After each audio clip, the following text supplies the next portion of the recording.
Welcome to Word Blindness, Dyslexia Exposed. I am Juliette Hahn. I'm here with my co-host, Brent Sopel, and we are here to change the narrative. We want to educate, but we also want you guys to understand what it is like to be dyslexic and how things can change. So join us every week for Word Blindness, Dyslexia Exposed.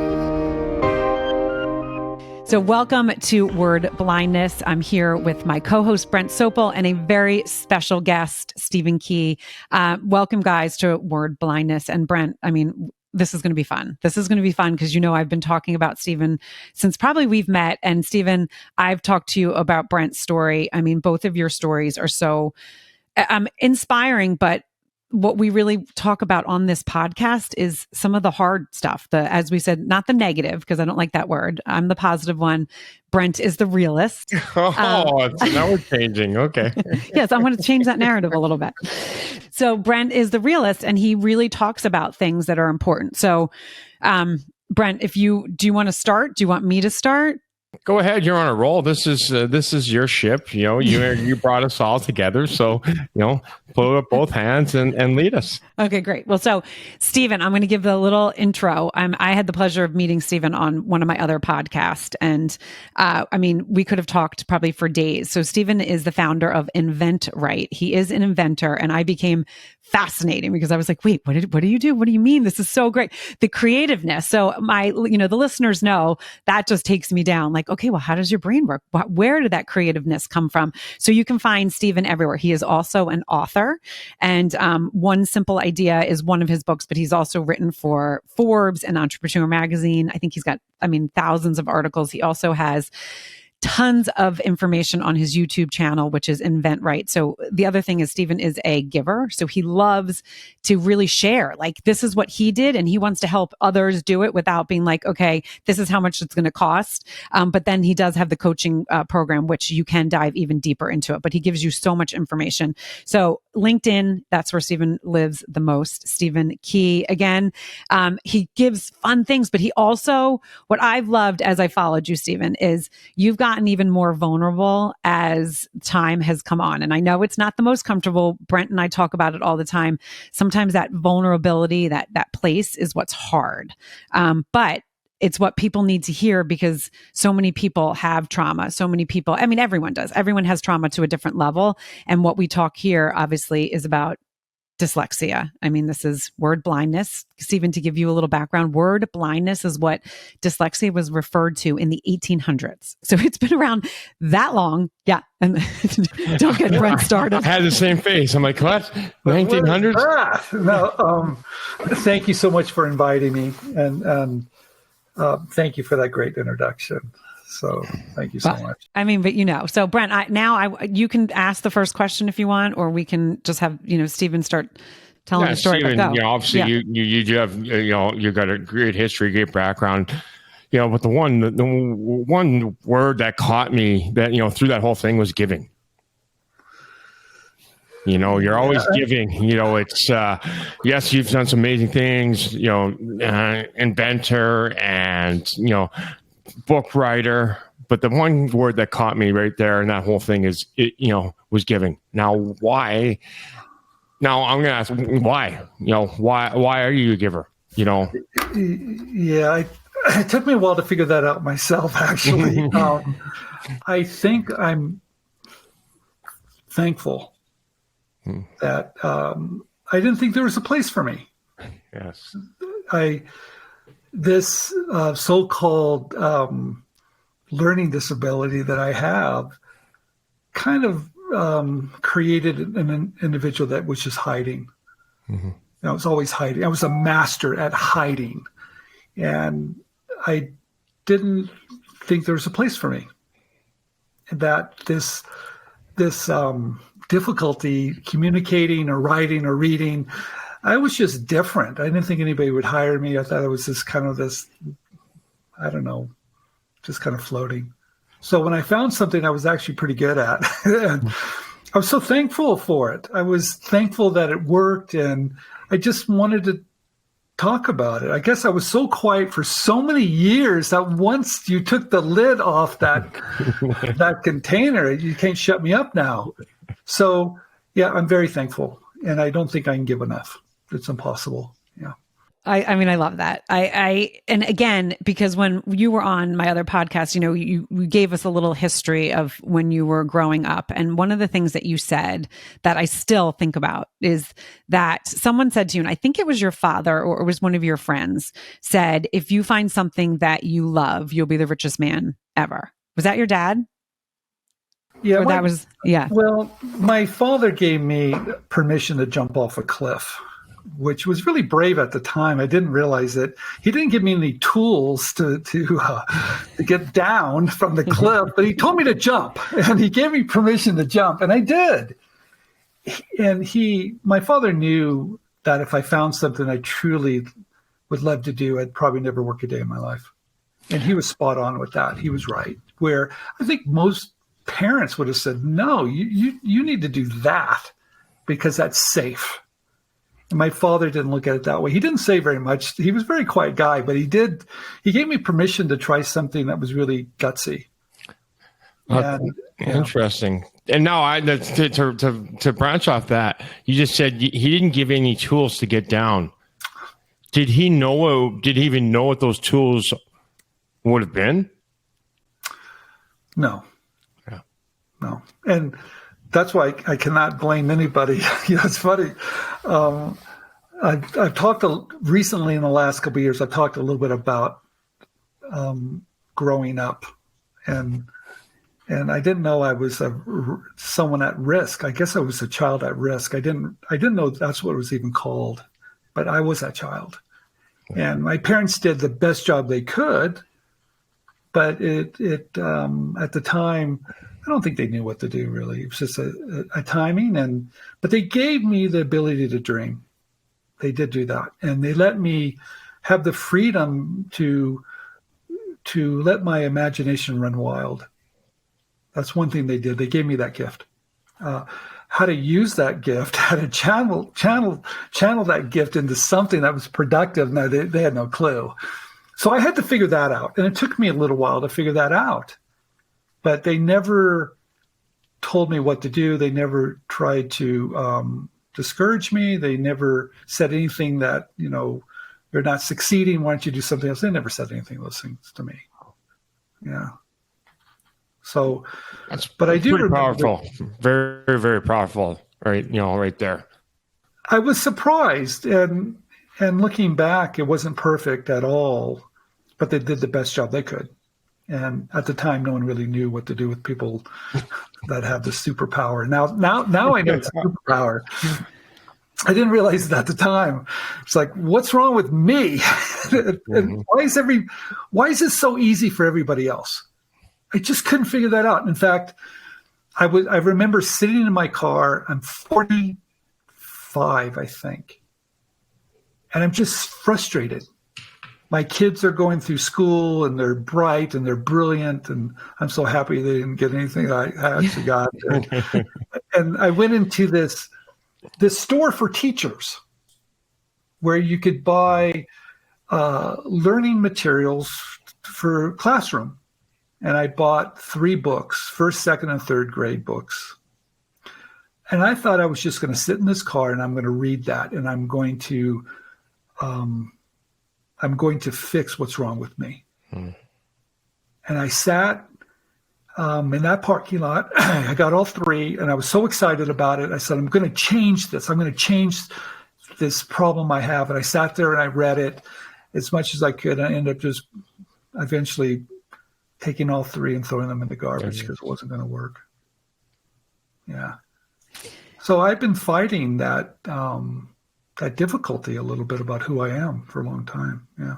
I mean, and I remember because that was one of the things when we talked offline after the podcast, because again, you are very, very successful. You've been and you're self-made success, and that's where a lot of times we see that, right? Oh, you had dyslexia. Oh, but look what you've done. But we don't talk about the journey. And I mean, I have to say, I've stuffed the journey. Brent knows. The realists have brought some of that out, being like, oh, damn it. Okay. When school starts, I have my son is dyslexic, one of my children, dysgraphic, and every year I forget the anxiety that I put upon myself that I don't even realize I'm doing. And I am a complete and utter mess, so emotional. And my family kind of knows about it, but I don't always, like, I know what's happening, but like only maybe, like, I have a good friend. My husband does, because he, I will usually explode at some point in there, and he's like, what's happening?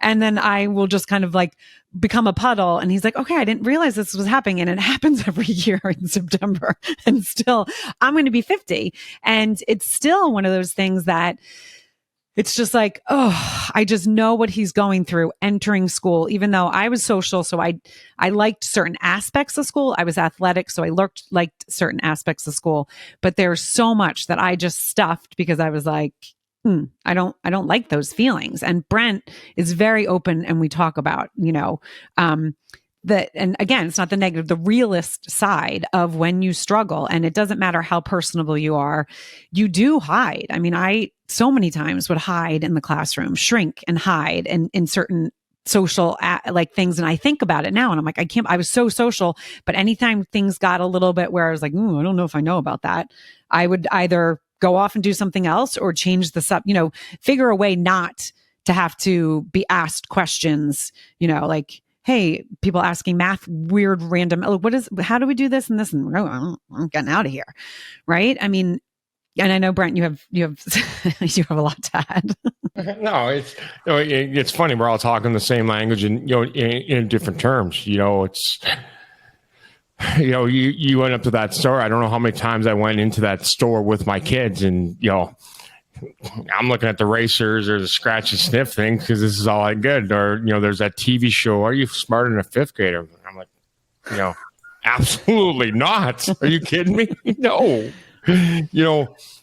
And I use a lot of humor as a defense mechanism, to get around it. But you sitting in that car, brings back so many memories. And people don't understand, when you go to school for 5 years, 10 years, 12 years, that's years of built up trauma.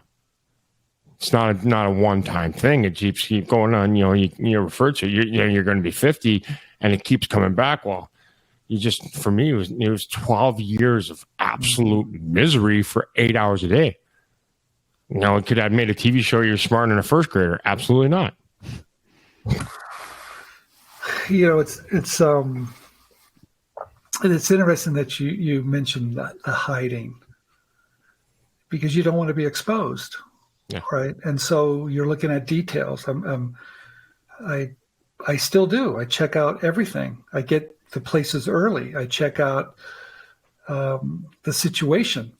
I need to know where everything is, kind of. And so I'm always adjusting the situations, because I'm so used to not wanting to be exposed, kind of like. I also didn't realize the impact it really has had on me, to tell you the truth. I just kind of wanted to forget about it a little bit, or bury it, right? Mm-hmm. Or not, like, I wouldn't say, definitely not acknowledge it, that I have an issue, but it didn't stop me from raising my hand to do something that I probably wasn't capable of doing. I didn't do that. I figured, I figured out a way around all the obstacles, and the ones that I couldn't, I just avoided. You're right. You just kind of get out of the room as fast as you can, which is kind of, I would even freak out if I was in a doctor's office and I had to fill out a form, and I look at all of it. I'm like, whoa, wait a minute here. I have a cheat sheet on my phone now that I can look at all of it. I'm a little bit more relaxed. I can fill it out because I've got all the information. I call it fear. Juliet, I call it fear of the clipboard. You walk in the doctor's office, they hand you the clipboard. I just hand it right back. I'm out. See ya. Nighty night. I cannot tell you how many times that I was willing to do it, probably did do that, or say, why am I filling this out? I just filled it out last time I was here. Yeah. I don't need to fill this out. I would find every excuse not to fill it out. And I was an asshole. Why am I doing this again? Just purposely get caught up a stir. So sometimes that they do it for me. Mm-hmm. Yeah, you have to look at another side to this. I guess it made me very determined to be okay. Right? Kind of like, I know I'm okay. I know I'm smart, but something's not quite right. So I'm going to overdo it a little bit. So what I would do, I would go overboard. If someone, from sports to homework, whatever it was, I would just go overboard, right? So homework would take me hours. I would still memorize everything I could possibly memorize the best I could. Or for sports, when everybody went home, no, I worked harder than everybody else. It did teach me to work hard and overcome that problem, I think, a little bit, right? So, and even today, I still have that work ethic, right? And so I think I wish I knew a little bit more about this at a younger age. It would have made my life a lot easier. I did some dangerous things too because of it. Right. I got myself in dangerous situations. And I haven't talked about that yet. That's probably coming next. That can be our part two. Well, a few people know about some of the situations I got myself into, and they're like, when are you going to tell that story? Wow. There's so much to unload. Right. So I'm kind of hesitant about it. But I do think people need to hear it, because I think there's a lot of people that are struggling. I do. And there's no vehicle. Never be hesitant around us, because we all have it too. They never, we're all walking in the same shoes, different sizes, different angles. Juliet, your mind might be a little bit more pitched in the heels, but never. You're not walking this path alone, because there's two other ones here sitting right here that have and resonate with every single word that you're saying. I mean, I have to say, the reason why I'm smiling so much, and I know, Stephen, you're talking about stuff that hurts, but I'm smiling and looking at Brent because this is stuff that we talk about every week. This is stuff that we've talked about so many different times. And there's so many as you said, there's so many layers to it. And one of the things that you said that I found interesting, and I know Brent did, but because I'm very much like that. Like, I, even in my adult life, say yes to things because I know I can figure it out. Like, Brent is not that. He's like, even though I've had to pull out of him. I'm like, it's a little different. But even when I was in the corporate world, I would go and interview for jobs that were completely out of my reach. But I was like, this is a challenge. I'm going to get this job because I can interview like no one's business. I can get this job. And then I would get it and I'd be like, oh shit, I have no idea what I'm doing. And then I would have to find the person in the company that I was like, okay. And it was just like the person in the classroom. I needed to find that person in the classroom that I could go, what did the teacher just say? I don't understand. Can you take me through this? What am I supposed to be doing now? And I was always really, really good at that. But that's one of my gifts that I do believe I was born with. I talk about, and I just had this conversation with my dad, who's the one that is dyslexic, this past weekend about, and Brent knows because I've talked about this many times, is the innate confidence. Some of us are just born with innate confidence. Like, I have my older sister's dyslexic. We have a completely different makeup. She did not have the innate confidence. My mom would sometimes, like, even to this day, she's like, sometimes I would be like, I don't understand. You shouldn't be this confident in this situation. This is not a time for confidence.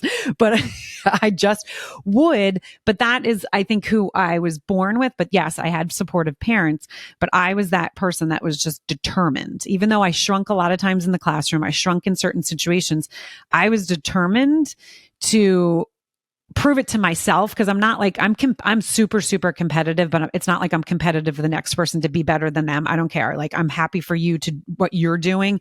I don't need to be better than you, but I want to prove to myself that I can do something. And I think that I was just born with that. Well, I was the youngest. And so there's a lot of layers here. My brother wasn't very kind to me. So I had to fight that fight along with fighting everybody in the school because of the teasing. So it was always a fight. Every day was a fight. And And I guess I just got through it. But looking back, I was telling everybody, I've been failing since the second grade. I'm pretty much comfortable with it. I wouldn't say it's my friend. Maybe it is. Maybe it's a good friend of mine because we've been together for so long. I don't know what to do without You're best friends now. And I guess I'm not afraid to fail today, right? Because I've been so comfortable with that. Maybe I wasn't always so comfortable with it. I am comfortable with it now because it doesn't scare me anymore. It doesn't frighten me anymore. It doesn't. I'll tell you one thing that's changed. When I was tested for dyslexia, and when I actually saw the test results, right, everything changed because now it was proof. It wasn't like I knew something was wrong. Something wasn't quite right. No, here's the proof. And they told me that if I went back to school today, how the situation would be different. It would be completely different. That's when I finally realized, oh shit, this is really a big problem. And I was able to overcome it the best I could. That's interesting because people ask me that same question, because I didn't find out till I was 32. When you found out, what changed? I'm like, nothing. Well, I actually have my report right here on my desk. Really? Like, why is that on your desk? Wow. I wanted to read it again. I had it buried. I brought it out because I wanted to kind of look at it again, and it freed me, kind of. Like, okay, Steve, it is what it is. I can't change it, and I can accept it, and I can talk about it because it is real. It's not just what I'm thinking. No, it's a real deal, and I survived it, right? And I survived it in such a way that. So yeah, I'm proud. I guess I'm proud. I guess if someone said, "What are you the most proud of? What's your biggest accomplishment?" I think is surviving this. Wow. I hadn't really thought about it, but I would say absolutely 100%. Yes, I survived this. And I would hate for anybody else to have to go through it. It's absolutely 100% life-altering, game-changer, the worst thing could happen. If you don't have help doing it, you're in for a rough road here. And, that's powerful. That's very powerful right there. So, it's, you did survive it. We've all survived it. We're here today. We're here in different aspects. The athletic side of me is what kept me alive. That was the only thing I was good at. You talked about working hard. I was always rated the slowest and ugliest in the league, but I was always, I would work harder than anybody, long hair, ugly, missing teeth, slow as hell. But, I'd stay out there longer and, I didn't care. Steve, I always said the pain of a broken bone, I've got screws hanging out, like popping out of my elbow, I had screws here. The pain of the real world for me was more painful than breaking a bone. So one of the things that I'm kind of just like all of a sudden in my brain, because, I do this curious thing where then I like to ask questions. I am curious, George. But what's interesting is that Stephen and I we said the same thing. Like we would throw ourselves into anything. Now you didn't really get a chance to throw yourself into anything. First of all, because you went into you were gone from your house at 16 years old, right? School, Canadian, different than US, first of all. Second of all, you didn't even it just was a different situation altogether, but you didn't get a chance to throw yourself into things that you maybe weren't good at. Like we didn't have a choice, I think. And I'm just talking off the top of my head. So you were in the league, you were succeeding, but as you said, every day you were didn't think that you made it. You were always nervous that you were, be thrown out into the real world. What were you going to do? What were you going to do? We kind of had to be thrown out. Now here's also the difference, and these are stereotypes, but a man with dyslexia and learning disabilities versus a woman with learning disabilities, an age thing, right? Because generational, it kind of changes as well. But like when you guys were talking about the doctors, like I'm the one that took the kids to all the doctors. I had to fill it out for 3 kids and myself, and it was like fucking torture. I'd be like, but do you know what I mean? Like I would be like, oh my God. And half of the time I knew I was misspelling it, but it was like, I had to get it done for the kids. So it was like, I had to figure it out. Right. So I think probably I was put in situations where it was like, I didn't have a choice. I either was going to drown or I was going to make it, where not that being in the league, because you had to work your ass off. I mean, there's it's less than 1% that get where you are. But then in real life, you didn't have those skills because you never had to kind of sharpen those skills, because it was like, this is what you had to work on. But like, I would never be obviously a professional athlete. First of all, I'm a woman, and there's, different man leagues and all that kind of thing. But I'm just curious on both of your thoughts as I just kind of threw up and and thought about that. Go ahead, Stephen. Well, I think the biggest fright was, how do I make a living? Right. How do I married this amazing woman. She was everything I wasn't. She was smart and educated, and I had to kind of live in that world a little bit with these 3 kids. And how do I make a living when I cannot fill out a form? I mean, so what do I do? So I guess looking back, that was probably the most pressure I probably put on myself. What do I do? So yeah, I learned to hustle at a pretty early age. I started putting down all the things I did. I was selling door to door at 18, at 21. I started looking at all the weird stuff I did, and it was all selling, because that didn't require me to fill out anything. So that's how I guess I did it. So I guess I had some tools. I think the sport angle, the sports is really interesting too, because it saved me, not to the degree it saved Brent. No, I was very lucky that I had a choice. I could either go across the street and smoke cigarettes with those kids, because that door opened very easy for me. But I did the sports. But I loved the sports so much that I didn't go across the street. I couldn't do that, right? So I had to stay on that path, and I learned some really great tools in life from sports. So It saved me a little bit, but I'm sure it saved you tremendously. But then again, what do you do afterwards? That to me would be very frightening. And that's a couple things you said there. I tell parents all the time that it's easier to go across the street and smoke cigarettes for us than it is not. Obviously I was lucky enough. I think I'm less than 10,000 in the world. And I entered the world at, 40. You guys entered it at 20. So, you're talking about door to door at 18, and, you had to walk in and you had to do those things, That's what I mean. Yeah. My scars, obviously, there wasn't a day when I played pro hockey for 18 years. I think the average career is 5. There wasn't a day, not one day ever, I thought I made it. I was looking over my shoulder always. Who's coming to get who's coming after me?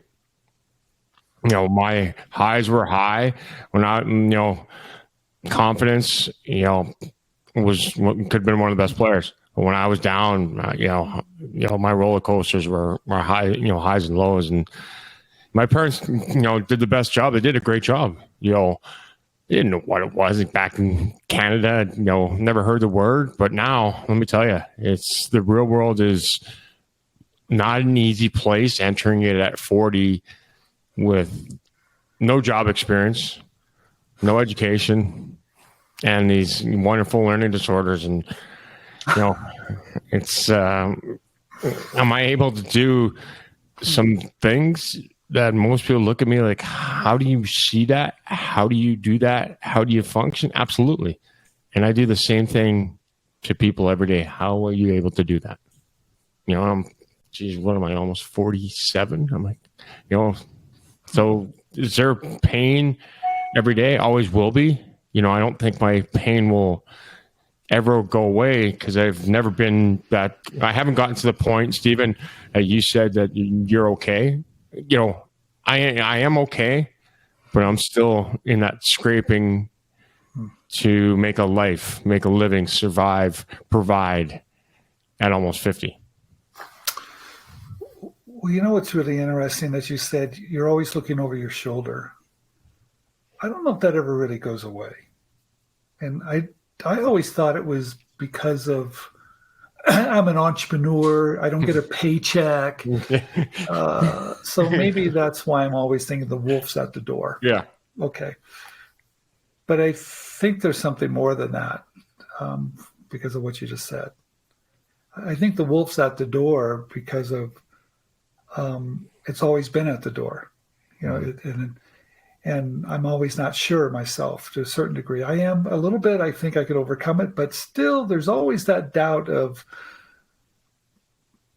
you know, I know what it's like to not make it kind of or struggle. And I know that. So the wolf is at the door for me too. Yeah. And I don't think it's any amount of success is ever going to take that away. I just don't think that goes away. And I don't know if that's necessarily a bad thing. I kind of wish it wasn't there, but I don't think you do your best work when your back isn't really up against the wall a little bit, kind of for me anyway. If life is so easy and things are great, I don't do my best work. It's funny, Julia, did you say that last week too? I did. Yeah. I was like, yeah, I mean, because Stephen, you know, since we've talked, I've just I've taken on a new job role. I'm still doing my podcast, but I am the chief communications officer for this amazing company that's coming out. And I am now on calls with scientists and all these things that I mean, those classes I hated. Even I'm dyslexic. I was the science and the math is where I really struggled. And I have to a little bit. There's been days where I've had to remind myself, like, you were hired for a reason. Stop. You're not hired to be the scientist. So like, just stop, like listen and learn it and learn what you can learn and then bring what you bring, because I know I have such strengths, but I know, I mean, you know, this job, we just hired a PR company and I was like, listen, do not, please, I'm not hiring you if you send me pages of emails and I'm not responding back in pages of emails. If I need to get something done, I'm going to need to jump on a call or leave a voice note. And they were like, that's totally fine. You know, you hired us. But I had to say that with every single PR company that we're in. But the thing that's so amazing, and you'll love this, and we can talk more about this offline, is one of the co-founders, she's dyslexic severely.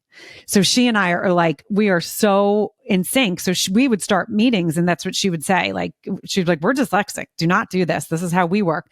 But we also have been through so much shit. We also played sports. So I've known her. We played lacrosse together. But it is really interesting when you say that, because I am a confident person. You know, as I said, innate confidence. I am confident, but there are times where I have to pause myself to be like, whoa, what's happening right now? I don't like this feeling. What's going on? It's having a little lack of confidence in certain situations. Cause I know, okay. I mean, we were on a huge meeting and they were like, hey, can you read the screen? And I read it wrong in front of a whole group of people. And they're like, oh my God, did we misspell something? And I was like, nope. I was like, I'm dyslexic. I was like, I just got to throw it out there, but I was literally sweating. You know, like, oh, I just read out loud. Like, there's things that I'm like, oh my gosh, this is ridiculous. I'm where I am. I'm finished school, but I still get that anxiety. Glad you were able to tell them, though. Oh, I say it all the time now. Yes, I think I'm not comfortable with that yet. I know. Because I've been in situations, I was asked to be on a board of directors, which I've never been on a board of directors. This a few years ago. And I'm reading all the rules and you know, I'm thinking, God, I'll never get this straight, right? And they might call on me to write on the board. And here you've got these high level guys. And I'm like, why am I here? And I'm like, what if they call me up? What am I going to say? Right? I'm going to be a fraud. They're going to see me and go, what's wrong with you? So, but I haven't found the freedom to go, hey, look, you guys, that's not going to really work for me, right? There's another way I can communicate a little bit differently, but I haven't found a way to bridge that that yet. So I'm still like hiding there a little bit, kind of doing that. So that's remarkable that you can do that and say that, right? And just say, that's not my learning. That's not the way I do it. And I think she's got confidence. Just ask her. She's going to tell you, I like it. You know what I do too. And I'm amazed by it. Again, call me the realist. I don't have, I'll say it, but I've been let down so many times that I don't believe anybody. I don't trust anybody. So I look up at Juliet, and with astounding awe that she's that confident about with it. And I think, but it's because of all the stuff I've gone through. And I'm also like, you know what? I was never, again, this is, I think I was just born with this. I never really cared what someone thought of me.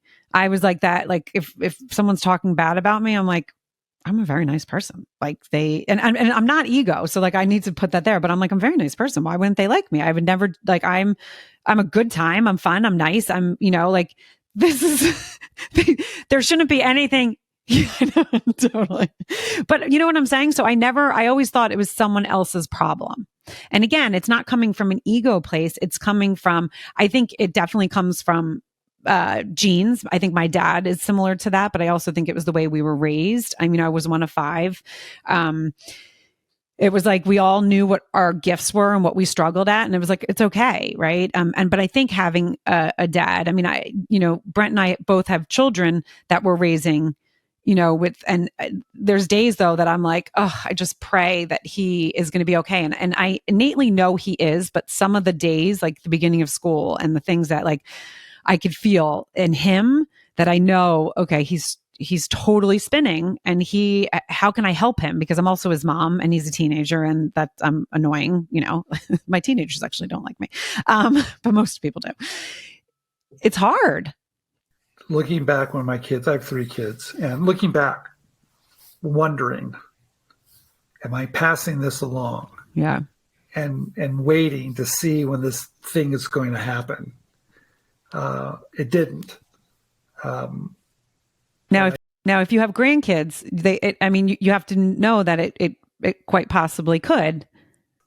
But I have a different perspective on it. I think now I can look at it and go, wow, this is, you're not different, you're unique. Like if someone says, it's not different, you're unique. Okay, I get that.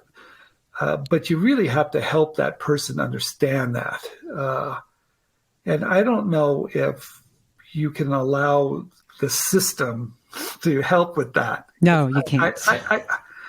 Even my wife was a teacher for 15 years, and she still tries to teach me things. I'm like, no.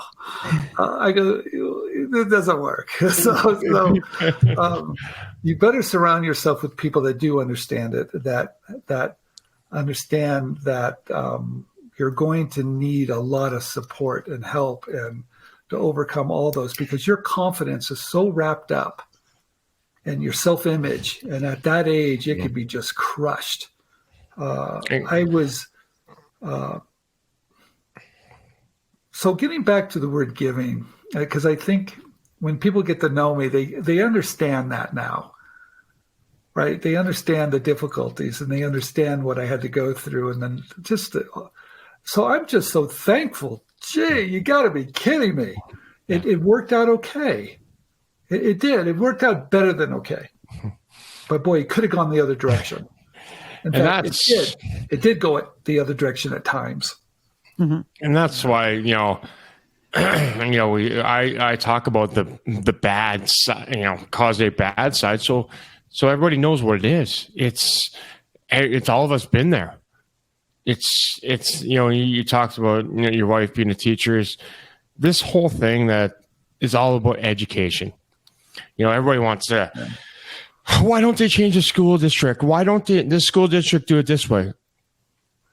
That's you're asking a non-dyslexic to change something they have no idea about. Well, how about let's educate them about it first?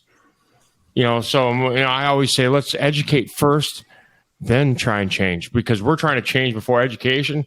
I'm not very smart, but I don't think that works.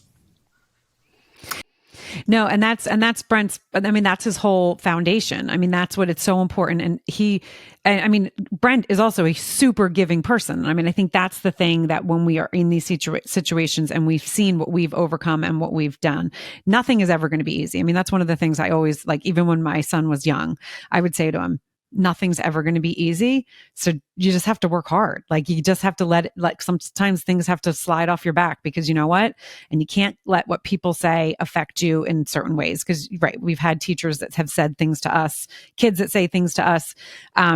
But one of the things is the self-esteem. And that's where Brent and his foundation, and the way he coaches, it's all about self-esteem. If you can hold that, like, I have nieces and nephews that are going through, right now, testing. And I just say to their parents, because it's a sibling of mine and his wife, and they're not dyslexic, and they're very, very educational.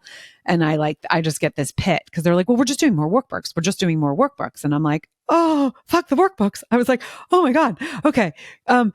Okay. But everyone has their different philosophy, right? And you have to do it. But every time I just say to them, it's about her self-esteem. That is the most important. You can maintain that self-esteem. And I think that's where I was very fortunate. Even though I shrunk in other places, I had a good group of friends. I played sports. And so I had my gifts, even though I had those weaknesses that, yes, I used to hide. I pretended like I didn't, right? We were just talking about, I had a friend that would always be like, oh, I failed that test. And I'd be like, I failed too. And she would get a 98 and I would get a 35. And I'd be like, you didn't fucking fail the test. I hate when you say that. It used to drive me insane. She'd be like, wow, you really failed that test. And I'm like, yeah, I said I was going to fail it. Failing the test, didn't you understand? Yeah, I was like, because she didn't get 100 to her, but I was like, okay, you know what? We all have to take in those kind of things, right? I'm not like, to her, she did not do well, and I can't fault her for that. And I didn't, even though I was like, oh my God, she's like 35, I would die. And I'm like, yeah, thanks. I was I'm not pumped gonna with the 35. I'm like, yes, 35. You got a couple right? I mean, I must have cheated or found a way around it, or had someone write papers for me. I mean, I'm looking back, that was my life, to find a way around every test, every obstacle, every, being in that boardroom thinking, how do I get out of the situation if they call me? I mean, I've got a strategy here, man. And I think it was that attitude was like a daily thing for me. It was daily of your defense mechanisms. Trying to get by. I was just trying to survive to get by. So you're like, I didn't get the 35 because I learned to cheat. Yes, I wasn't very good at it until I got older, and then I figured out how I could cheat to get my way through. So yeah, I didn't have to cheat. Teachers are just, I write my name on the final, hand it in. I got like a 60 because you're the hockey player that's going. So I didn't even get those skills to cheat. I got the best defense mechanism in the world, but in the same breath, I probably get hurt more than you guys. Like today, I've asked for some help with my golf event, and I've been let down. Mm-hmm. So with not my ability to cheat, I got defense mechanisms, but entering the real world so late that things hit me differently, harder. Like today, I'm like, could I cry right now? I am, by being let down by people that I would never let down. Right. Because you're very, very loyal. Mm-hmm. Well, I guess being let down for so often, it's kind of weird to think that that's what I'm comfortable with. Mm-hmm. Right. That's something that I wear every day. And I'm still in the game. I'm in the rejection game now as a profession. You would think that I would have ran from that, right? But I guess I was so comfortable with it. It's like, okay, this is normal. All right. Come on, everybody. Tell me no. It's okay. I'll get back up and do it again. So I guess it's, looking back over all of it, it's prepared me to do what I do today, right? To take the no's, to take the rejections, and not really let it affect me personally. I get irritated by it. Trust me. To the point of like, I'm going to show you. Right. I never thought it would all add up to make me probably pretty tough. And if you ask my wife if I was tough, she says, "You're the softest man I've ever met." Well, dyslexics also we feel deeper. I mean, we are empath. I mean, I am so empathetic. There's times where it exhausts me. And I know Brent he knows it the same way. And I know, Stephen, you do. I mean, I know my son, even though he has I've seen him get harder over the years, and it hurts my heart because I know, but then I'm like, I guess it's, there are those defense mechanisms, but being empaths, when you feel so deeply for someone and you see them struggling and you just want to help so badly, but people have to go through their own life journeys. But that's why we're doing this podcast, to share these kind of stories, to talk about these things.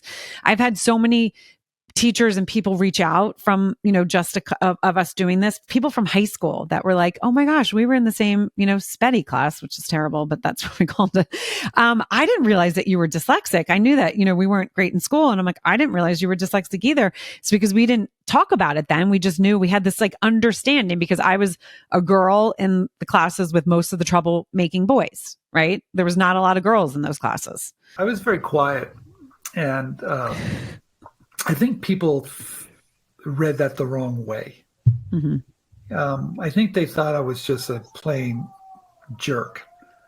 But I don't think they realized I was just quiet, that I didn't want to say something incorrectly, and I didn't know how to contribute, and I thought I was maybe not capable of contributing. So I was just the quietest guy. In fact, my wife, when she first met me, she goes, "Yeah, you're the silent guy in the back of the room. You were mysterious." Shit, I was just surviving. What do you mean mysterious? Oh, I love that she put a spin on that, though. Sexy, mysterious, right? That's great. No, so it's that's hilarious. Yeah, I was looking at writing some of the articles. I call them raw. You're right, to really to share some stuff pretty deep, and I made a list of all these things I want to talk about, I want to share, and they're really awful, actually, but I'm going to share them anyway. But I saw a picture of when I was in first grade, when life was just amazing, right? You didn't start that process of spelling and all that kind of stuff. And I look at this picture, and I'm in the class, and it's a school picture, and I'm just amazing. The world is just this incredible place as a little boy. And then I look at the picture when I'm in third grade or second grade, and it's not the same guy. It's not the same kid. It's like, what the world had just landed on someone's shoulders. And I didn't really see the visual until I looked at it. Then I thought, yeah, that's when everything changed. Mm-hmm. And I could see it on my face. It's interesting you said that, because I remember grade 3 picking up a desk and throwing it at a kid. So I was already, to your point, the world was on your shoulders. I was already an angry kid by then. They held me after school because the kids were so, they found a weakness. Kids have a tendency to want to do that, and they found one, and they jumped on it. And so I was getting in trouble after school, so they figured, well, we'll just hold. So everybody went home, and I stayed, and then they let me go home. Mm-hmm. So yeah, it starts. That anger starts. That anger started then. Yeah. And I became the class clown. I was the clown. I wasn't I just became the silly one, the ditz, the one that talked to her friends too much, wasn't allowed to sit near her friends, but really it was because I was asking my friends for help. I wasn't doing anything other than just, I don't know what I'm doing. What's the answer? Yeah. No, it's amazing as we've gone here through this conversations, how it's, brought me back and to a lot of it, a lot of that pain again, brought me back, a lot of my sadness, opening up, a lot of my wounds by just listening to hear some of the things you guys are saying. Well, happy Tuesday. Well, someone, another gentleman that did a TED talk that explained to me during this talk how how impactful this is to kids and their self-esteem, that most people that have a learning disability become alcoholics, which I didn't know was so high, or end up in prison. Oh, geez. I mean, I'm one of them. Yeah, it's just, so yeah, I feel very fortunate I was able to skate around that to a certain degree. Did I put myself in danger occasionally? Yeah, I did. And yes, I was someone at risk. I was a child at risk. And I never would consider that. I never even knew that people were aware of people like that. But yes, I was in that group. And we give off, what you give off is what you attract. And you give off pain, you attract pain. I've just passed 7 years sober. I doing drugs and alcohol. God, I loved it. I miss it every day because it takes away this pain that we're talking about right now. If I could escape it every day, I would. Well, I just didn't know that common thread was, and makes sense to me now, realizing there's a big hole. There's a big hole there. And why would I have a hole in, I started looking when I was getting in trouble. There was a big hole there. Because why would someone be doing that at that age? It made no sense to me when you look back and go, well, yeah, now I know why I was doing that. But why did I learn this at such an old age? I wish I had discovered this years ago, right? So if anything, hopefully these type of talks can open the door for people to realize it doesn't have to be this way, right? There could be change. I wish I had known this such a long time ago. I don't know if I would have done anything differently, or maybe a different perspective. But I'll tell you, holding all that in for so many years. Well, I mean, no, and that's not healthy. And I mean, one of the things that, and Brent, I would love for you to talk about it, like what Brent wants to do with his foundation, what he's doing because of the early detection, right? Like my child, Brent's child, they were diagnosed early. Now, we knew we had learning disabilities in my family, right? I wasn't diagnosed until I was in college, but it was, and so I have some of those scars, but again, it was like talked about a little bit more because my older sister struggled. Like we struggled in school, so it was like a kind of a common thread, and my dad struggled. So it was like, okay, you got it from him, right? That's where it kind of came from. But what Brent is doing with the foundation about the early neuropsych is so important. Brent, do you just want to kind of like just talk a little bit about that so Stephen can, I know he's going to be so excited about that. Obviously, a couple things is that self-esteem. Everybody talks about, and you're reading and math. I don't give a shit.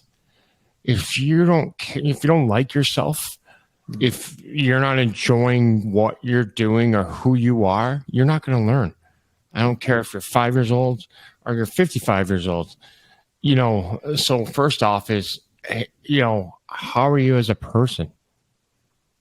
Right now is the big thread going college football. Well, school's all they talk about. Well, that's not for everybody. So now you've got the ones that didn't go to school who are like us, who are sitting in a home with no self-esteem because that's all you hear is the word college. Foundation, so that's, I don't care about reading. I don't care about writing. I care about the self-esteem. Where are you today? What are you at? And that neuropsych portion is, yes, you can give a 10 question, find out if you're dyslexia or not, but 40% of us have ADHD. So why are we going to test for half the problem? How fair is that? That's not fair. It's taking that neuropsych and making it more accessible, so that you can have that and find out everything. They'll test for every single thing. Is it Asperger's? Is it autism? ADHD? What is it? Now, at least now you can go to the school and maybe grade 2 or grade 3 or grade 4 and know what that is. The less scars that we can create for anybody, the better it is. Yes, mine are massive because I didn't find out until I was 32. Both of you have scars less than mine because you found it at an early age. We all want to find cancer at stage 1, not stage 4. And that's the big thing for the foundation is take a completely different approach. Everybody's like, Orton Gillingham and Wilson. I don't care, because if you don't like who you are, and if you're embarrassed to go to school every day, if you're this, or you're told you're dumb and stupid and this and that, doesn't matter. I can hand you whatever. You're not going to learn. So let's get that self-esteem up. What are you good at? What do you like doing? Where's that smile? I need to see that smile on that face again. It's in doing, when I talk to parents, it's just, doing different analogies and different ways just to find out who they are, and working with the parents. Because, if it's the parent doesn't have it, they've got no idea, and they never will. That teacher that they're, in whatever grade with, they don't have it. They've got no idea. So it's, it's an education, it's the education about it, around it, and the understanding of what this all is, is why the foundation is just taking a completely different approach than I've seen most of them. Well, I tell you, if you can get it early and you could help that self-esteem, which can come from a lot of, when you really think about all the different things you could do to grow that, right? And have someone find something they're really good at, that's going to overcome a lot of problems, right? Because we're not good at everything, but if we find that one thing that we really, really feel we enjoy, we wake up, we're excited about it, puts a smile on your face, you can overcome a lot of those stuff. I found that one thing with sports that helped me get over a tough area. I was good at that. I practiced it. I knew it. I learned a lot from it. Without that, forget it. It would have been a whole different story. But it's so, yeah. I mean, and that's what's so true. And that's what, like, we talk about a lot, when parents come and talk to us, like, well, I'm doing the after school tutoring. I'm throwing it down my kids' throat. Oh, they can't do their sport, or they can't do the thing that they love. And I'm like, no. Don't do that. You need to find that thing. And that's why I remember throwing my kids into everything. I was like, just try everything, because a lot of times finding the things that you don't like is way easier than finding the thing that you like. Right. And as when we're talking about kids that are older too, it's like you're 18. You shouldn't know what you want to do for the rest of your life. Like, don't put that pressure on yourself, especially if you sucked at school and you hated it. And I mean, new podcast right there. Right. I mean, right. And I know, we've talked about that, but that's the thing is if anyone's listening to this and they can take a couple of things from it, we've shared a lot of different things. I know we're coming to the end here, but we shared a lot of different things. We shared a lot of stuff about self-esteem. We shared stuff about our own stories. You could feel and see our faces that we really, agreed with everything that each other said. And that's a common thread. A lot of times, Brent and I will talk about, if you're talking to someone that doesn't understand, you could just see in their face, they will be like, I have no idea what you're talking about. And that sometimes is very frustrating. You have to then let me try to explain this where they can understand. But when you have a common thread of struggling, going through school a similar way, it's an understanding. And that's what these stories are about. That's why we are doing this podcast, to get those stories out, to connect with more people. And parents, yes, a parent that doesn't understand what it is like for a child to have dyslexia. I've talked to so many moms or dads, but mainly moms, that it's their husband that, is dyslexic. And they're like, I just don't understand why they can't do it. And I'm like, please, please, please, please. If I can just do anything, like, I know I was protected. Even though my mom didn't have it, she understood it. And so I was protected in the space. She would fight for me. She was my advocate. And that's, what I do. And I know Brent was the same for his daughter and still is. That is what I do for my son still. Like, he's like, Mom, I got this. I can do it. And like the first day of school, I'm getting text. Okay. They haven't even looked at the IEP. This is happening. This is happening. This is happening. And I'm like, I call and I'm like, hi, this is Mrs. Hahn. Yeah. So this shit needs to stop right now. And but he knows, and he just texts me, thanks, Mom. But he's, So you didn't go in that sweet talk back quick. No, I didn't. No, I kind of went psycho right away. But they know me a little bit now. But those are the things. You need to have those advocates. You need to have those people that understand. And the more understanding that we can put out there by sharing stories, we're hoping to help more people. The foundation, what Brent is doing by spreading the word, but also, and I know he says he doesn't care about the reading and all of that. He does. What he's saying is it's about self-esteem first, but that's where it's starting with that and then building. It's the building blocks of what you do. You get that kid like, okay, I'm confident in some things. I can be more relaxed. When you are struggle, I mean, and I'm going to leave kind of with this and then I'll let you guys finish this up. But I remember, and Brent is always fascinated by this too. So we knew Montgomery was dysgraphic because his name is Montgomery. I mean, sorry. It's a long name. I know. And my mom had said, are you sure you want to name with all our learning disabilities that's a tough name? Do you even know how to spell that? And I'm like, no, I have to say it in my head, but whatever. I'm going to figure it out. I love the name. Anyways. So it's Motgomry. Yeah. It's hard. It's not an easy one. Yeah. So he memorized because we listened to a lot of books. I talked, surprise, surprise, all the time. So I literally would talk, be like, there's a tree, TRE, I used to do these things with my kids. So he had this vocabulary and he loved to read signs. I mean, it was torture for a bit because I'd be like, I don't want to read that sign. But he was that kid that was curious and wanted to know these things. So by the time he was in second grade, he would memorize. He had memorized books. We didn't know he was as dyslexic as he was because he literally memorized chapter books. They're called the Magic Treehouse because we would listen to them all the time. That's at dinner time, we would put those on and we would listen. That the teachers were like, no, he's definitely not dyslexic, but we knew that there was other things going on. When he went to get his neuropsych and they took, he would a paragraph, they would do the Magic Treehouse just to see, he would read it and they would say, he would ask what book it was from. Okay, I'm going to read this. And then they took those words and put them on a piece of paper separate. He had no decoding skills. He literally memorized. So when he was in the younger grades, he would come home to me and say, Mom, can you get this book? I'm reading it in small group instruction. So he would go to the teacher and this the things that he did to prevent him being called out kills me. But then I'm like, he didn't know any different, right? Because he's young. He's just doing these things. He would go and ask the teacher. He would get into conversation, ask the teacher what book they were reading in small group instruction. She would tell him. He would go and ask me to get it. I would read to him. He would memorize. I didn't know this was happening. He would memorize. So then he would go to small group instruction and he would read the book, but he would be memorizing. And he did that all the way up until second grade. And that's exhausting, even me just saying it. But those are the defense mechanisms that we put up because, and I'm going to say this and I'm going to say it fucking loud. It has nothing to do with IQ. We are some of the most brilliant people in the world, even though Brent, I know, knocks himself because he was the athlete. The things that he is doing in hockey and his foundation, he is brilliant. It's just maybe not in science and math. Same with me. I know what I do in communications and how I can read people and all these things. What you're doing in the in the inventing space and what you did with your company and how you're helping so many people kind of have to skip those steps because they're can learn from what you have taught yourself is something that someone that struggles would never be able to do. So it has nothing to do with IQ. I'm going to get off my soapbox. Well, I love that because a couple big takeaways here for me today has been, you're not alone. Yeah. We got to talk about it. Love it.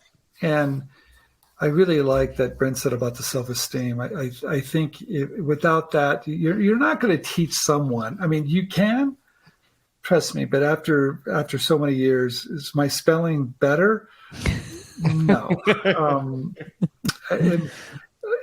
Do I lean on memorizing everything? Yes, I do. That's a coping mechanism, I guess what that is. Do I worry about it? No. Does it bother me? Yeah, it still bothers me, but I accept it. But I do think, number one, if you have a good foundation and you find something you are good at, it really takes the pressure off of everything else.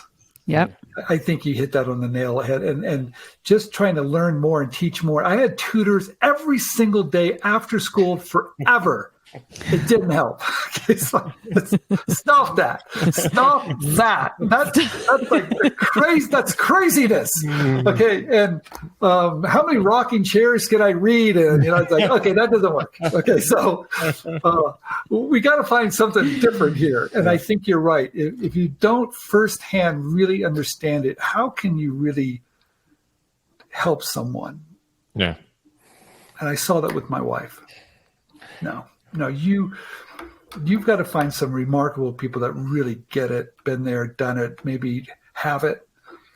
Because if not, no, you're not going to force someone to figure it out, no, or learn or change the way they're learning. No, it's not going to happen. Now, the other one is, we talk about strengths, and I always tell you we got to talk about our weaknesses too, to be okay with it. Mm-hmm. Okay, Johnny, great, he's great over there, like in the hockey right now. You're strong with your right leg. That's okay. Your left leg's not, or vice versa. We focus on one or the other. Oh, you're not good at this, not good at this, not good at this, not good at this. But guess what? What about I'm good at this? So it's, we all have strengths. We all have weaknesses. And that's okay. Well, I have a lot of weaknesses, but I have a lot of strengths. Yeah.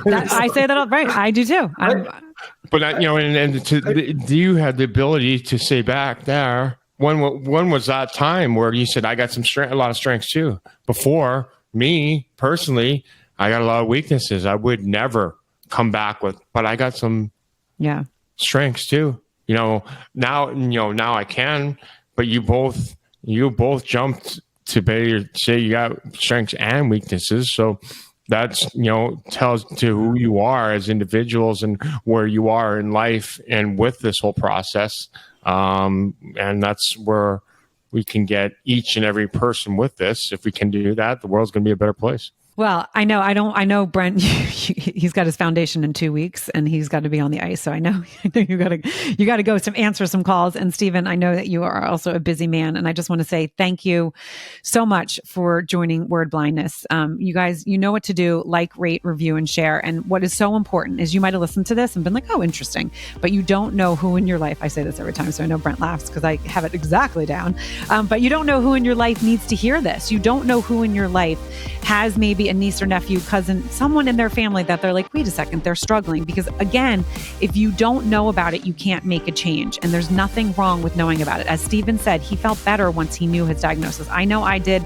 I know Brent says, he was like, nothing changed, but he was also in a very interesting time in his life. That could be for a whole nother podcast. But it is an important thing to get out there and make the changes. Educating by talking and sharing stories is what connects us. So thank you again for joining Word Blindness, Dyslexia Exposed.